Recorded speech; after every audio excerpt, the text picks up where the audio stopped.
Nimesikia mzee Kulola amekuja uwanjani, atufahamiani, nasikia tumhubiri, nikaamua kwenda. Tukakaa kwenye manyasi, watu wengi kwenye uwanja. Alikuwa anahubiri mpaka leo sitasahau, kwa sababu Mungu alinisemesha kitu kizito sana. Yeremia, waona nini Yeremia?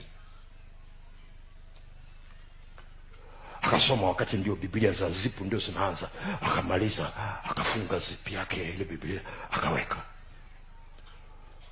Akashika microphone, anatembea nayo, nyinyi mliokuwa mnamjua anatembea nayo.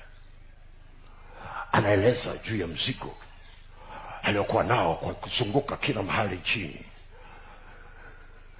Na akawa anashangaa watu hawana huo mzigo. Alafu wakati anaendelea kuzungumza na mneo, wakati huo nchi ya kwetu ilikuwa na watu milioni 24.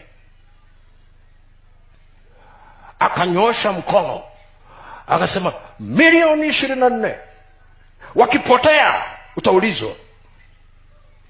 Kile kidole kilienda moja kwa moja kwenye uso wa Kongo.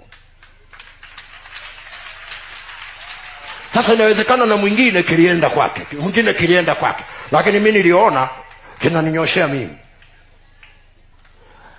Nikasema ameniona wapi? Kwa nikainama chini. Wakati nimeinama chini, machozi yakaanza kutoka kabla sijaanza kulia.